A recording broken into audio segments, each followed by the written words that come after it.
conference. And therefore we now are able to start, and I think I'm fine in time.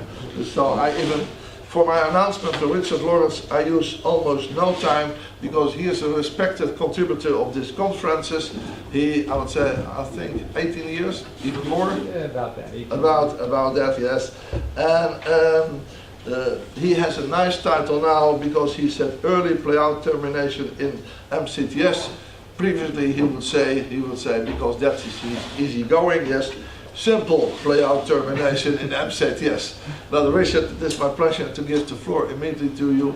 If you would like to say something about your affiliation or whatever, everything is fine with me. The floor is yours, 20 minutes.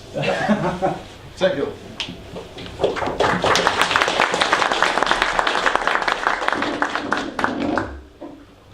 Okay, so today I'm going to talk about, and I'll explain for those who don't know, what early playout termination is in MCTS. It was mentioned that I should maybe say something about my affiliation, which I always think is a good thing to do. It's California State University in Northridge. A lot of you may not know exactly where that is, so I thought I would give you a little bit of help here, just to make sure you know where we are. So you probably recognize a map of the United States here. Then if you notice in the southwest corner of the United States is California, which presumably you all know where that is. In Southern California is where Los Angeles resides. You may notice we have a few freeways in Los Angeles. And then within the Los Angeles area in the northwest corner is where my university is. And for those of you who have been there before, maybe I can even orient you a little bit better. Here's my university, and places you may have been are UCLA, which is over here, Hollywood, other spots, Disneyland, way down there. So if you've been to any of those spots, now you're oriented relative to Cal State University Northridge. So that is my affiliation. But anyway, first of all, what is early playout termination? I assume most of you are familiar with MCTS at this point, but I couldn't resist sort of bringing up an old picture from a thesis, and this picture's been reproduced so many times now, I believe you've all seen it, right? From Chalot. Chalot, we call it. Yeah, French is unpronounceable to Americans, so his thesis, so you've all seen this, you all know the idea of MCTS, where you select a node, and then you expand there to generate extra nodes. You run the random playouts, and then depending on whether it wins or loses, you back up. So that you're all familiar with. So early playout termination, EPT, is just a very simple modification, right? And what is that simple modification? The simple modification is that instead of running the random playout to the end of the game, what we do is we run the random playout for a little while, and then we stop, and then we determine the results of this playout, not by whether the position is a won or lost position, but by the results of the evaluation function. So what we do is, instead of running to the end of the game and then deciding whether there's a winner or a loss, we evaluate much earlier, and then the evaluation function tells us whether it's a winner or a loss. And similar to, excuse me, similar to the way that normal MCTS works, at the bottom of these playout, normal MCTS almost always treats it as a Boolean value. So even if it's a big win or it's a small win, we don't pay much attention to it. And it turns out that with EPT, the same seems to work out the best.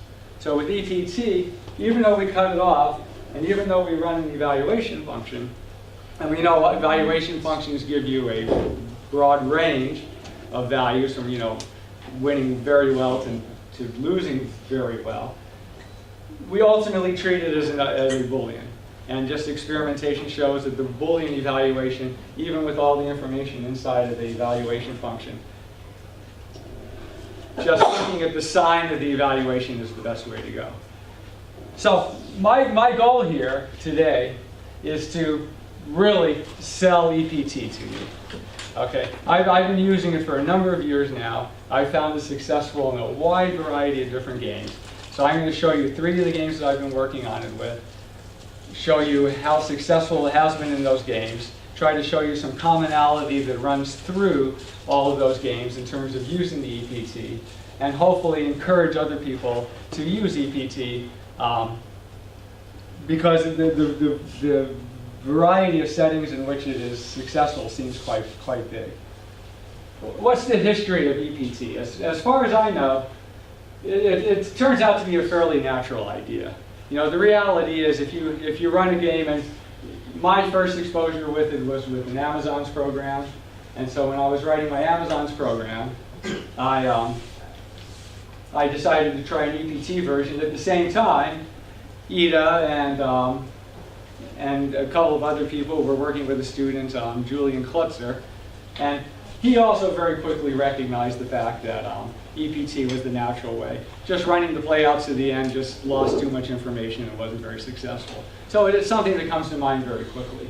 So this was happening around, his first paper was 2007, mine was 2008. We were sort of doing it in parallel, we were getting similar results. Then, probably in parallel as well, there was some work in, I believe this was, yeah, it was lines of action, and they had some success there. I don't know how far that's gone now. I don't know if the best line of actions programs are with early playout termination or not. I don't know if anyone here can tell me.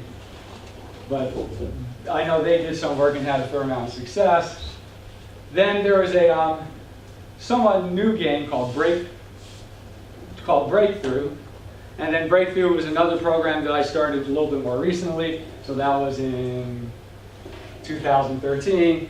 And then finally I went back to Havana. And Havana was yet another approach. And the reason for these three games is they're all a little bit different. And that's what I'm going to go into. So I'm not sure how familiar you are with these games. So let me sort of remind you what the games are like, how they're different, how EPT is going to work on them, and then sort of how they succeeded or failed. Okay. My Amazon's program I call Amabot. So Amabot started out as a pure alpha beta program. It was a typical Minimax program. It participated in numerous Olympiads, and in those numerous Olympiads, it was always the bridesmaid, never the bride. Many, many silver medals, never a gold medal. Johann's AQP would win every single time. So in the process of working on the Minimax version, I spent a lot of time developing what I thought was a very clever, very, very comprehensive evaluation function, but still it was never able to compete against AQP. So then the MCTS revolution started. I guess the revolution actually started probably in 2006, right? So around 2007, I said, well, let's give Amazon's a try.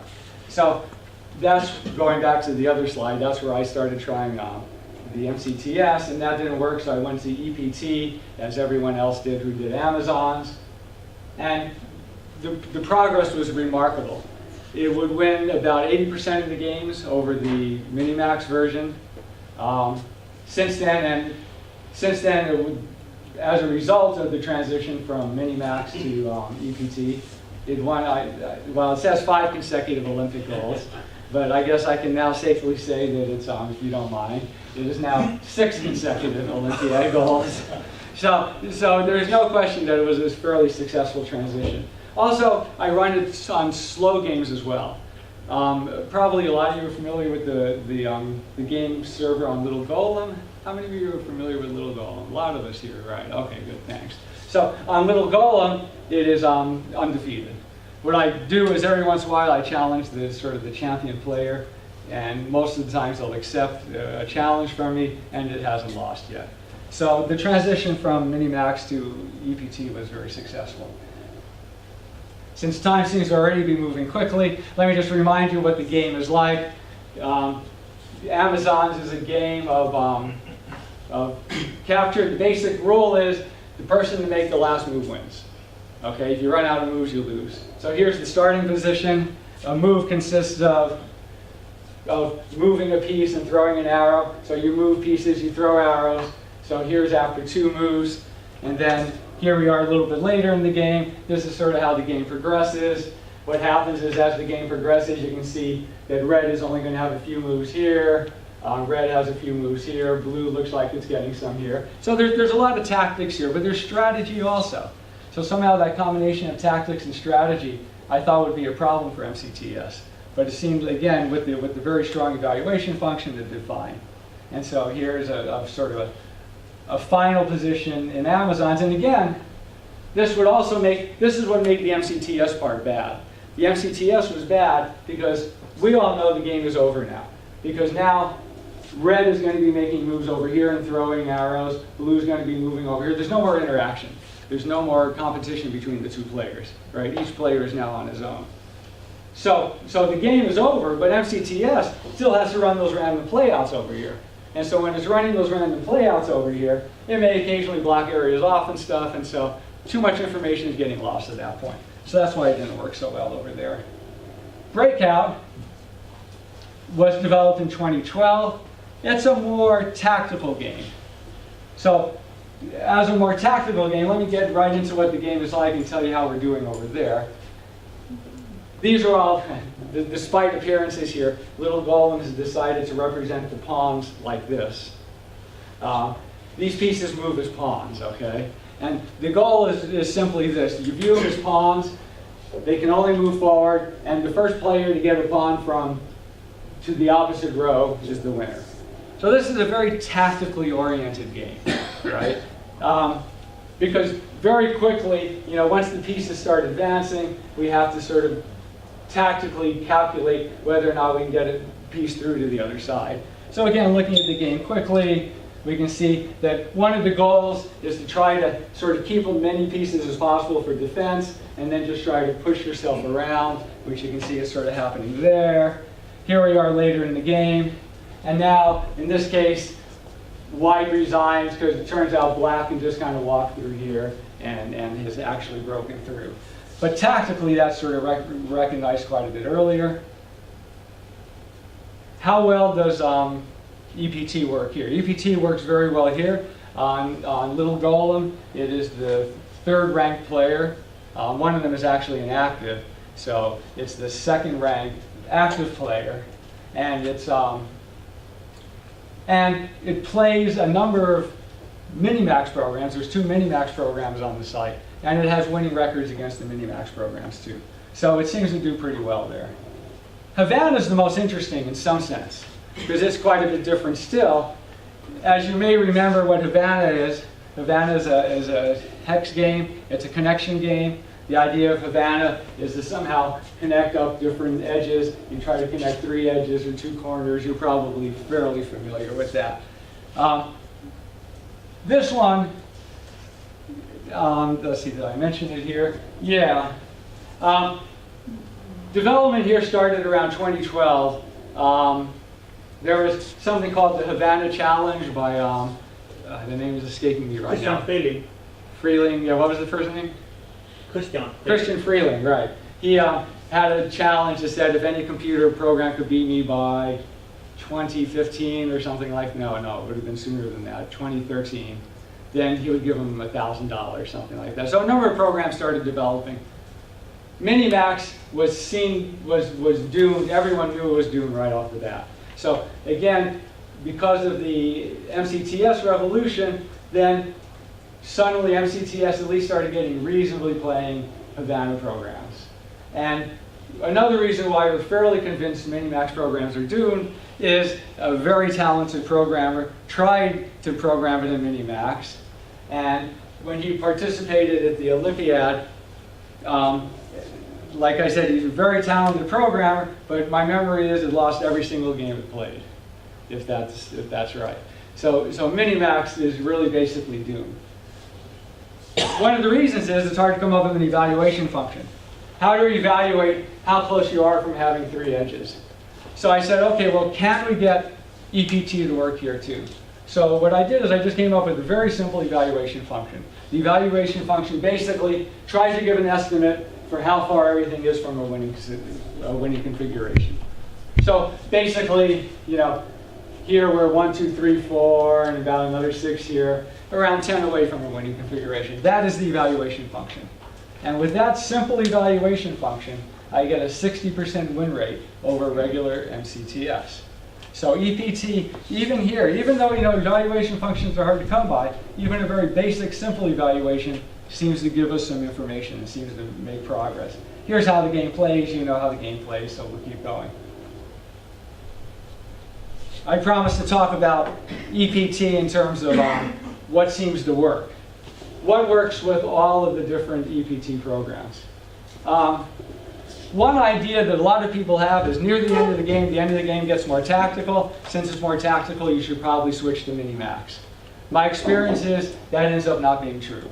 It's not true for two reasons now. One reason is because most good MCTS programs have solvers in them. So when you run the MCTS tree, if you actually get to a win or a loss, you actually flag the nodes as winning or losing nodes. And then once you have winning or losing nodes, you can propagate them back up. And you propagate them back up, in a usual and/or fashion. So you sort of get a solver for free in MCTS. So as a result, it can deal with tactics very well. So it can deal with tactics very well, so there's no real reason to ship, except for Amazons. Because again, Amazons, there's hard to come up with a solver because it's hard to know when the game is over. So what we do is, the reason I still don't switch anymore is we have these things called defects. Defects are very hard to recognize in terms of the evaluation. Because you notice it looks like, theoretically, blue would have two moves. Blue could go here and throw, but then unfortunately he doesn't have a second throw. So even though there's two visible spots there, there's only actually one move available. So the evaluation should report that as a 1 rather than a 2. Hard to do with an evaluation because these defects can get bigger. With MCTS just runs and through all the different simulations, it never gives a 2 here. It gives a 1 most of the time. So it turns out it actually does a better job of evaluating this than alpha beta does. So another reason why EPT seems to be better. Progressive widening is also very important. All three programs use it. All three of the programs do well because of it.